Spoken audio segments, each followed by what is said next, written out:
बोलिए परमपिता परमात्मा की, सद्गुरु बंदी छोड़ कबीर साहेब की, सभी संतों की, सभी भक्तों की, सद्गुरु मदनपति साहेब की, द्वारपति साहेब की, सद्गुरु राम सेवक साहेब की, सद्गुरु विराटपति साहेब की, कईन प्रधान की, सभी हंसों की, सकल हंस को बंदगी साहेब बंदगी सतनाम।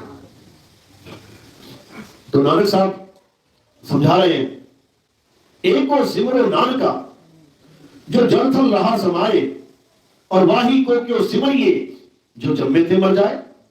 यानी उस एक को याद करो जो जन्म मरण से रहित है, जो एक ही है, वो दो नहीं है, वो एक ही अवतार है। उसके 5 7 10 अवतार नहीं होते। इसीलिए 10वीं पातशाही ने कहा आदि अंत एको अवतारा सोई गुरु समझो हमारा। वो ये कह रहे हैं गुरु कौन है? गुरु आत्मदेव है। गुरु का एक ही अवतार है, 2 4 5 नहीं है। गुरु अखंड है, खंडित नहीं होता कि थोड़े थोड़े हिस्सों में आ रहा है। वो अखंड है। उस अखंड को जानना ही भक्ति कहलाता है। और जो खंडित है उसे प्राप्त करना पाखंड कहलाता है। पा यानी प्राप्त करना, खंड यानी खंडित वस्तु। जो खंडित वस्तुओं की पूजा करता है, जो खंडित वस्तुओं को आराधता है, जो खंडित वस्तुओं का ध्यान करता है, जैसे शक्ल, कितने ही गुरु अपनी शक्ल का ध्यान करवाते हैं। कहते हैं मेरा चेहरा याद करो, 24 घंटा याद करो, उससे क्या होगा? कहते हैं मेरी शक्ल में परमात्मा आ जाएगा। ऐसा नहीं होगा।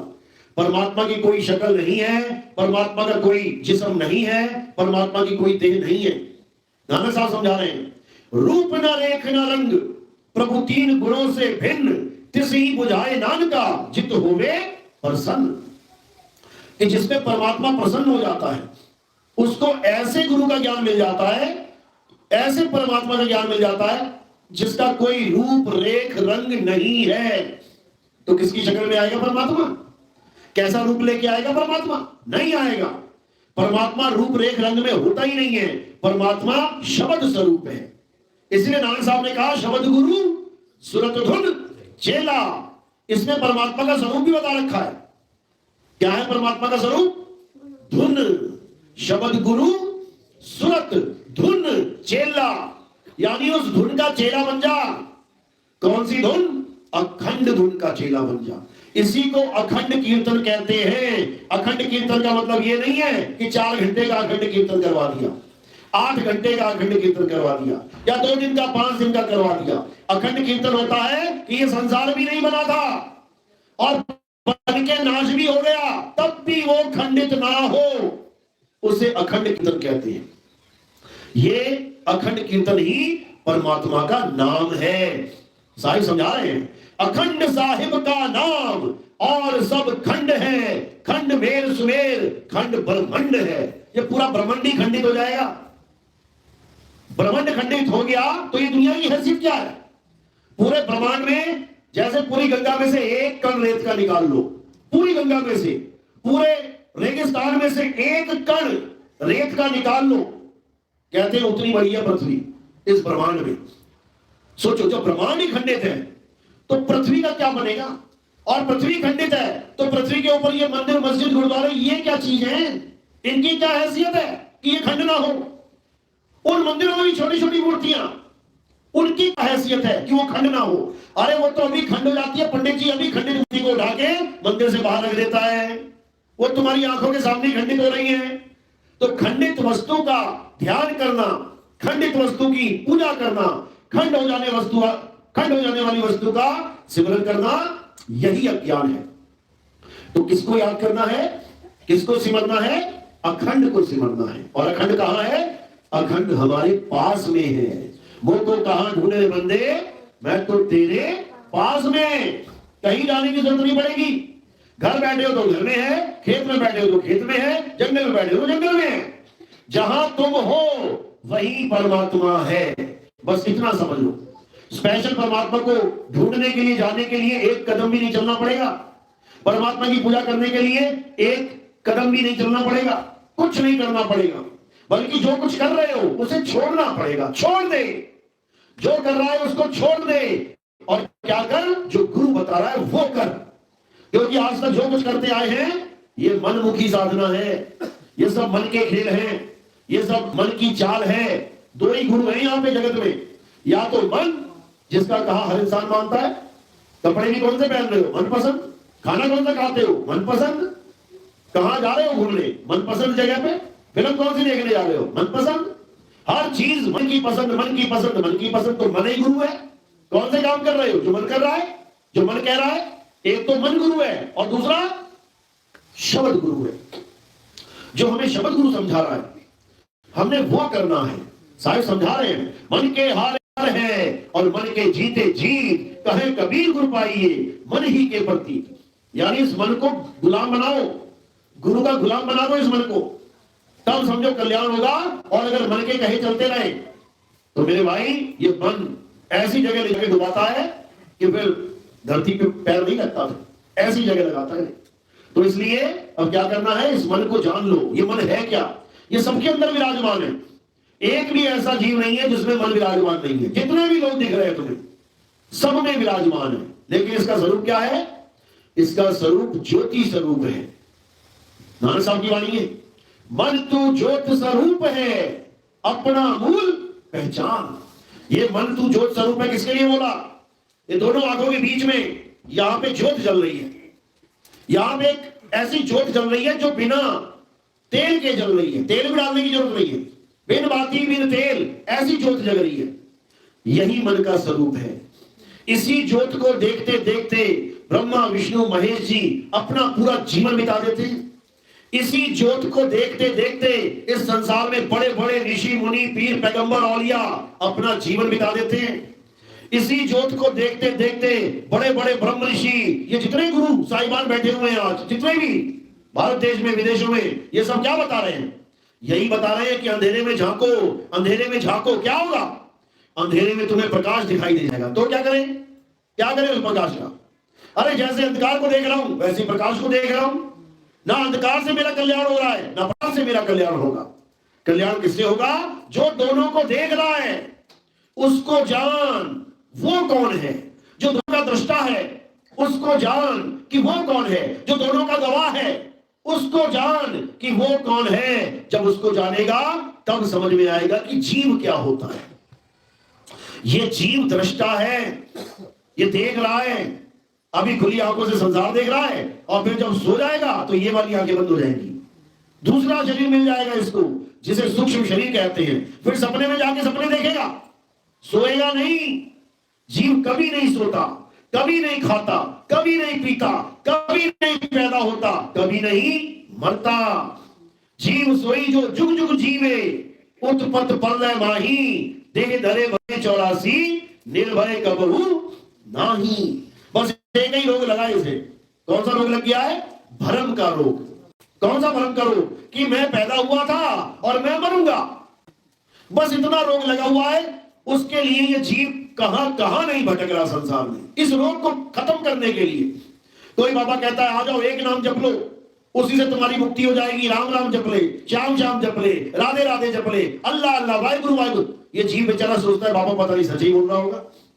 ये बाबा को सच्चा मान के उसका चेला जाके मन भर के बैठ जाता है और पूरा जीवन लगा रहता है राम राम राम राम, राधे राधे राधे। बाबा नानक 600 साल पहले कह के चले गए, राम राम करता ये जग फिरे, राम न पाया जाए। क्यों नहीं समझ में आ रही बारी, क्यों नहीं समझ में आ रहा कि राम राम नहीं जपना है। लेकिन सिखों ने क्या किया, राम राम जपना छोड़ दिया और वाहिगुरु वाहिगुरु जपने लग गए। अगर बाबा नानक दोबारा आ जाए तो सबसे पहले यही बोलेंगे कि वाहिगुरु वाहिगुरु करता जग फिरे, वाहिगुरु मिला ना जाए।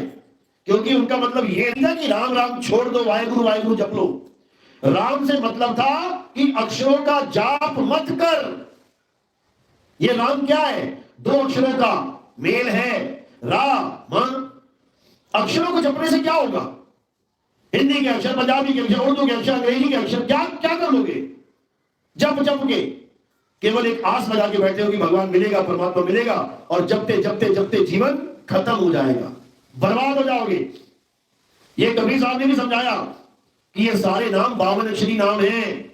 इस 52 के जाल को समझ जाओ। गुरु ग्रंथ साहब में अंग नंबर 340 पढ़ो क्या लिखा है, 52 अक्षर लोक त्रय, सब कुछ इन्हीं माही, ये आखर खिल जाएंगे, वो आखर इनमें नहीं। ये दोनों अक्षरों का अलग। एक तो 52 अक्षर जो खिल जाएंगे, खंडित तो हो जाएंगे। ये 52 बनते और बिगड़ते हैं। कौन बना रहा है, कौन बिगाड़ रहा है? इंसान खुद ही लिखता है, खुद ही मिटा देता है। फिर साहिब ने कहा ओंकार आदि में जाना, लिखे और मेरे ताही न माना। मैं उसको नहीं मानता जो लिखने और मिटने में आ जाए। मैं उसको शब्द नहीं मानता, मैं उसको परमात्मा का नाम नहीं मानता। ये सब 52 अक्षर है। अंग नंबर 343 में क्या बोला? कबीर साहब की वाणी है, 52 अक्षर जोड़े आन, सक्या न अक्षर एक पहचान।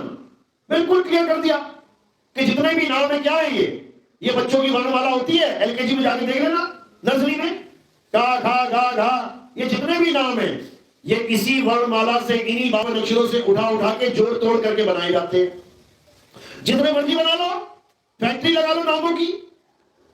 भगवान राम का नाम एक रखा था दशरथ जी ने, राम। भक्तों ने कितने रख दिए? हजारों नाम लेते रहो सुबह से शाम। उससे क्या हो जाएगा? कुछ नहीं होने वाला, समझो।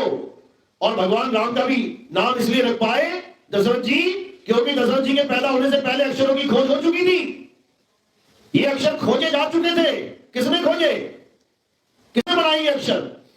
अगर ये अक्षर भगवान ने बनाए होते तो दुनिया में कौन सी भाषा चल रही होती? संस्कृत। क्योंकि सारे ग्रंथ हमारे पुराने देख लो संस्कृत भाषा में थे। फिर तो सारे संसार में एक ही भाषा होती है अगर भगवान ने बनाई होती। लेकिन दुनिया भर की भाषाएं, Chinese, Mongolian, French, Dutch, Spanish, Portuguese, दुनिया भर की भाषाएं कौन बना रहा बैठा बैठा? ये इंसान बना रहा है, आदि मानव बना रहा है। अब कोई ये मत सोचना कि आदि मानव था ही नहीं, बिल्कुल था, आज भी है। देख रहे हैं तो नेट पे सर्च कर देना। अफ्रीका में जंगली लोग देख लेना कैसे है, कपड़े तक नहीं पहनते, नंगे घूम रहे हैं।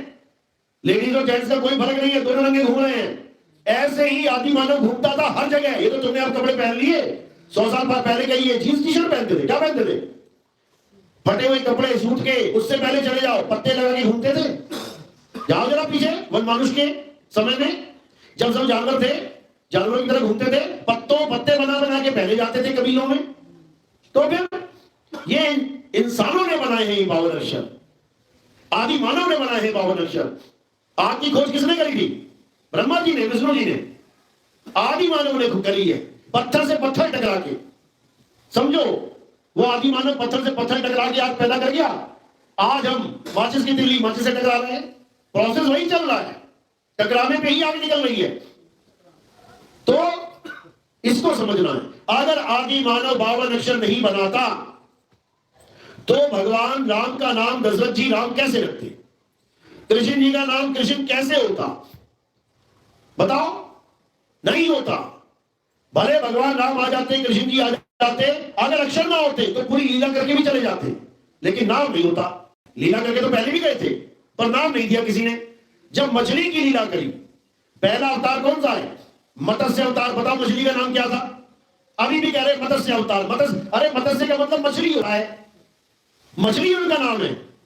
ऐसे तो ये नर अवतार है, तो नर ही कह दो उनको सीधे। राम जी कौन है? नर। कृष्ण जी कौन है? नर। तो सीधे नर कह दो।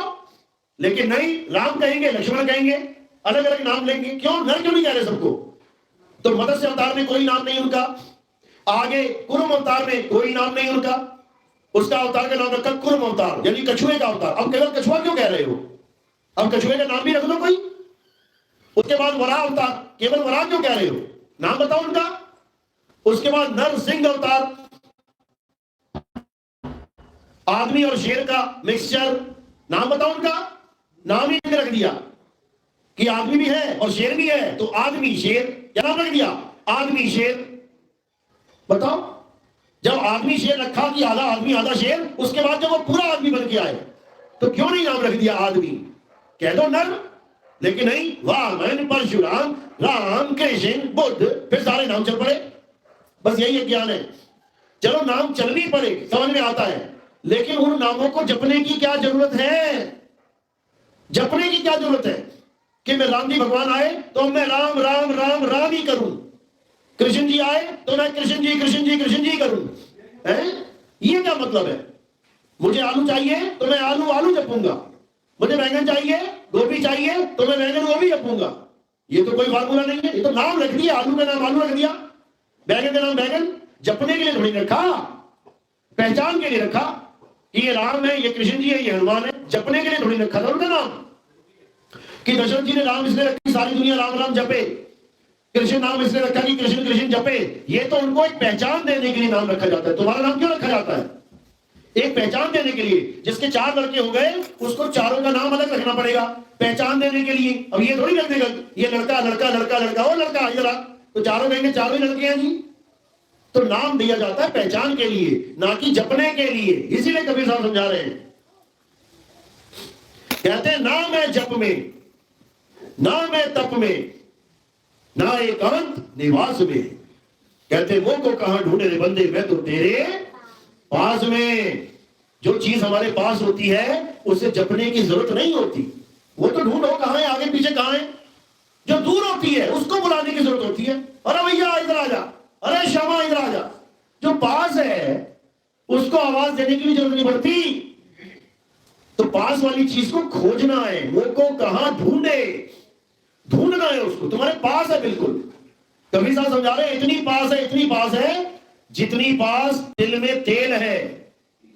ज्यों तिल माही तेल है और ज्यों चकमक में आग, तेरा साई तुझ में है, जाग सके तो जाग।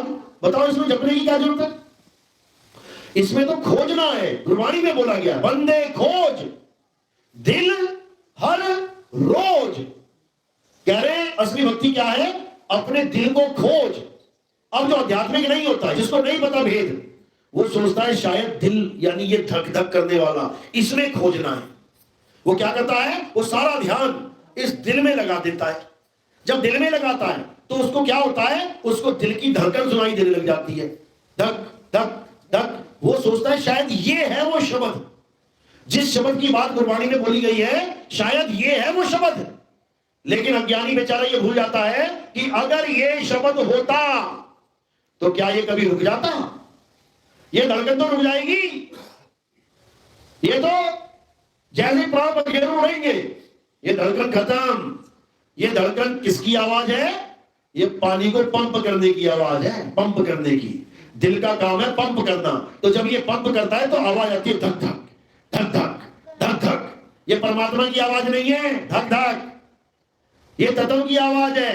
5 तत्वों में से एक तत्व की आवाज है। इसी को कबीर साहब ने समझाया कि हमारे शरीर में 5 तत्वों की आवाजें हो रही हैं। इन्हीं 5 तत्वों की 5 आवाजों को लोग परमात्मा मान बैठे हैं। कहते हैं कानों में उंगलियां डालो, उसके बाद तुम्हें आवाजें सुनाई देंगी 5। बताओ 5 आवाजें सुनेंगी और आवाज ही परमात्मा है, तो कितने परमात्मा हो गए? 5 आवाज 5 परमात्मा। बताओ इतनी भी बुद्धि नहीं काम कर रही है कि वो एक है, अखंड है। लेकिन ये 5 खंडित आवाजों को मान के बैठ गए। इसको अनहद नाद कहते हैं। बड़े बड़े पंथ, ये राधा स्वामी, धन सदगुरु, बड़े बड़े पंथ, जय गुरुदेव बाबा, बड़े बड़े पंथ, सतपाल जी महाराज, कोई महाराज, 4 क्रियाएं देने वाले सारे महाराज क्या करवा रहे हैं? कानों में उंगलियां लगवा रहे हैं। अंगूठे डाल लो कानों में। अब जिसके अंगूठे ही ना हो, कट गए कहीं, उंगलियां ही ना हो, हाथ कट गया कहीं, वो कैसे डालेगा? वो कैसे डालेगा? क्योंकि ये हठ क्रिया योग है, ये शारीरिक क्रिया योग है, ये सूरत शब्द योग नहीं है। ये हाथों पैरों का काम चल रहा है। लेकिन कबीर साहब ने मना किया कि अनहद बाजा जम का थाना, 5 तत्व करे घमसाना। अनहद बाजा विधि विधि बाजे, सार शब्द न्यारी धुन गाजे। कहते सार शब्द बिल्कुल अलग है इन 5 नादों से। इनको छोड़ दे। आंख बंद करने की जरूरत नहीं है, अंधेरे में देखने की जरूरत नहीं है, कान बंद करने की जरूरत नहीं है, इन 5 नाद को सुनने की जरूरत नहीं है। कह रहे आंख ना मूंदो, कान ना रूंदो, तनिक कष्ट मत धारो, खुले नयन पहचानो हंस हंस, सुंदर रूप निहारो। अब क्या कह रहे हैं? कौन सा रूप निहारो? बाबा जी की दाढ़ी मुझे मत देखने लग जाना, केवल बाबा जी की पगड़ी मत देखते देखते उलझ जाना। कौन सा रूप बता रहे हैं? शब्द निरंतर से मन लागा, मलिन वासना त्यागी, उठत बैठत कबहू न छूटे, ऐसी तारी लागी। कहते क्या मिल गया मुझे वहां पे? शब्द निरंतर। निरंतर मतलब निरंतर, जिसमें कोई अंतर ना हो। तो बताओ 5 धुनों में अंतर नहीं है क्या?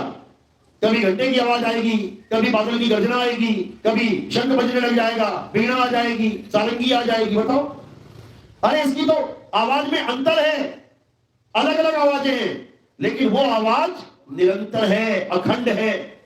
तो कह रहे शब्द निरंतर से मन लागा, मलिन वासना त्यागी। यानी उस शब्द से जुड़ने के बाद तुम ऐसे निर्मल हो जाओगे। क्यों? क्योंकि तुमने अपना स्वरूप जान लिया। अब तुम निर्मल हो गए, यानी अब तुम कलंक रहित हो गए, यानी अब तुम निकलंक हो गए। तुमने ही निकलंक होना है। तुम ही कल की अवतार हो, लेकिन तुम अपने आप को जान नहीं रहे हो, इसलिए तुम अपने आप को काया माया माने बैठे हो। तुम ही हो, तुम्हें खुद को अपने आप को जानना है। और जब तुम जानोगे तब तुम्हें समझ में आएगा कि तुम में और परमात्मा में कोई भेद है ही नहीं। गुरु ग्रंथ साहब में वाणी है, तो ही मोही, मोही तो ही अंतर कैसा। कहते कैसा अंतर है? कोई अंतर नहीं है। अंतर कब तक है? जब तक हम खुद को या अपने गुरु को या अपने परमात्मा को शरीर मानते हैं, बस तब तक अंतर है, तब तक अंतर है। गुरुवाणी में तो यहां तक बोल दिया गया कि हरि का सेवक हर के जैसा, और भेद न जानो मानस देहा। कहते तुम्हारा गुरु तुम्हारे सामने बैठा है, तुम्हें दिख रहा है कि वो इंसान है, तुम्हें दिख रहा है कि वो तुम्हारा गुरु है, तुम्हें दिख रहा है कि वो एक आदमी नर है, लेकिन ये तुम्हारी गलतफहमी है। ये नर आदमी, ये देह, ये क्या है? ये 5 तत्व के कपड़े हैं जो उसने धारण कर रखे हैं। वो कपड़ा नहीं है, वो शरीर नहीं है। हरि का सेवक हर के जैसा, जैसा प्रभु है वैसा ही प्रभु का सेवक है। इन दोनों में कोई भेद नहीं है। और अगर कोई भेद कर रहा है तो केवल उसको मनुष्य जान के कर रहा है कि ये तो आदमी है। आदमी वो है नहीं। वो तुम्हें आदमी औरत ना बना छोड़ेगा, वो तुम्हें आदमी और औरत ना रहने देगा, तुम उसको आदमी औरत मान के बैठ गए। गुरु क्या करता है? गुरु अपना रूप देता है, गुरु अपना स्वरूप देता है तुम्हें, तब तुम गुरु के स्वरूप को धारण करते हो। इसीलिए बोला कीट न जाने भृंग को गुरु कर ले आप समान। यानी गुरु खुद को जानता है कि मैं क्या हूं। गुरु कभी अपने आप को आदमी, औरत, बच्चा, बूढ़ा, जवान नहीं समझता, क्योंकि वो 24 घंटे अपने स्वरूप में रहता है। उसे पता है मैं क्या हूं। और अपने शिष्य को भी वो आदमी, औरत, बच्चा, बूढ़ा, जवान नहीं रहने देता, वो अपने समान कर लेता है। लेकिन किसी को समझ में नहीं आ सकती ये बात। क्यों? क्योंकि कोई अपने स्वरूप को जानता नहीं है। जो जो अपना स्वरूप जानता जाएगा वो मुझे पहचानता जाएगा। और जो अपने स्वरूप को नहीं जान पाया, शीशे के आगे खड़ा होकर कह रहा है वाह मेरी क्या आंखें हैं, मेरे क्या कान है, मेरा क्या गाल है और मेरे क्या बाल है, तो भाई साहब वो यहां पर भी आंखें, कान, गाल, बाल ही देखेगा, वो नहीं समझ सकता। इसलिए कबीर साहब क्या समझा रहे हैं कि ना तो गुरु शरीर है और ना ही चेला शरीर है। वो क्या है? शब्द गुरु सुरत धुन चेला। चेला कौन है? तुम्हारी सुरत ही चेला है। और गुरु कौन है? शब्द ही गुरु है। तो अपने गुरु में अपनी सुरत को लगाना, इसी को भक्ति कहते हैं। ना कि नाशवान शरीरों का ध्यान करना। बाबा जी ने ऐसी मुद्रा में बैठ के ज्ञान दिया था तो इसी मुद्रा का ध्यान करूं। बाबा जी ने काली दाढ़ी में मुझे नाम दिया था, मैं काली दाढ़ी वाले बाबा जी का ध्यान करूं। मेरी बारी में बाबा जी बूढ़े हुए थे, सफेद दाढ़ी वाले बाबा जी ने मुझे नाम दिया, मैं सफेद दाढ़ी वाले बाबा जी का ध्यान कर रहा हूं। बताओ, ये सब माया का ध्यान चल रहा है, ये सब काया का ध्यान चल रहा है। किसी माया काया में नहीं उलझना है, किसी भी शरीर को परमात्मा नहीं मानना है। समझ लो, समझ जाओ। तो कह रहे गुरु को मानुष जानते ते नर कहिए अंध, और रहे दुखी संसार में आगे जम के फंद। कहते संसार में भी दुखी दुखी रहेंगे वो। क्यों? क्योंकि अपना स्वरूप ही नहीं जान पाएंगे, अपने आप को काया मानते रहेंगे, दुखी रहेंगे। और आगे जम के फंद, जब काया का खात्मा होने वाला होगा तो ये दोबारा बीज डाल देंगे। काया का कैसे डलता है? काया का बीज पेड़ उगाने के लिए क्या डाला जाता है? बीज। अब काया उगाने के लिए कैसे डलेगा बीज? अंत समय में डलता है ये बीज। जब तुम काया छोड़ रहे होते हो उस वक्त जो तुम्हारी कल्पना काम करती है, जो तुम्हारा संकल्प काम करता है कि मुझे शरीर चाहिए, हे भगवान मैं मरना नहीं चाहता, हे भगवान बचा ले, ये बीज डाल दिया तुमने बचाने का। यानी तुम नहीं चाहते कि शरीर छूटे, लो बीज डल गया। क्योंकि जहां अंत में जो विचार तुम धारण कर लोगे वही हो जाएगा, वही हो जाएगा। इसी को बोलते हैं जहां आशा तहां वासा। यानी तुमने ये आस लगा ली कि मेरा शरीर ना मरे, प्रभु बचा लो मुझे, तो वाणी कहती है जो जो मांगो ठाकुर अपने से सोई सोई देवे। अब तुमने मरते दम पे ठाकुर से मांग लिया कि मेरा शरीर मरे ना, तो ठाकुर क्या करेगा? ले बेटा एक और ले ले। जबकि करना क्या है? इस काया से अपना ध्यान हटा लेना है और सारा ध्यान कहां लगा देना है? आत्मदेव पे लगा देना है। इसीलिए गुरु ग्रंथ साहब में वाणी आती है कि आत्मदेव पूजिए गुरु के सहज सुभाए। यानी आत्मदेव को पूजना ही असली पूजा है। तो अंत समय में हमने क्या करना है? हमें हमारी पूजा करनी है। अंत समय में किसको पूजना है? आत्मदेव को पूजना है। किसको याद करना है? आत्मदेव को याद करना है। तो जब हम आत्मदेव को याद करेंगे तो हमारा ध्यान शरीर में रहेगा ही नहीं। इसको कहते हैं मृत्यु की कला। यानी मरना कैसे है साहिब समझा रहे हैं। मरता मरता जग मुआ। कोई नाम जप के मर रहा है, राम राम राम राम राम, फंस गया 52 अक्षरों में माया के जाल में। कोई राधे राधे राधे करते मर जा रहा है, फंस गया माया के जाल में।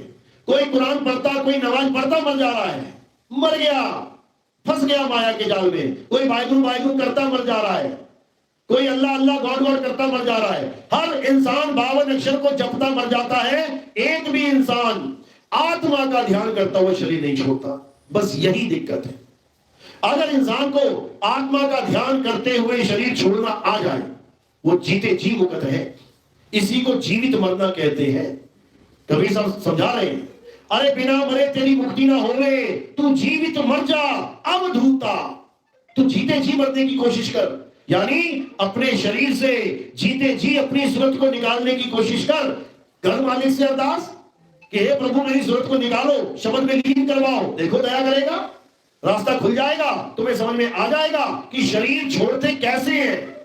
उसके बाद जब शरीर छोड़ने का समय आएगा तो क्या करना है? वही करना है जो जीते जी कर रहे थे। शब्द गुरु का ध्यान करना है और इस काया को छोड़ देना है। इसी को बोलते हैं मरता मरता जग मुआ, मरना जाने ना कोई, और ऐसी मरनी जो मरे, बहुत न मरना होए। कहते हैं जैसी मरनी मैं बता रहा हूं कि ऐसे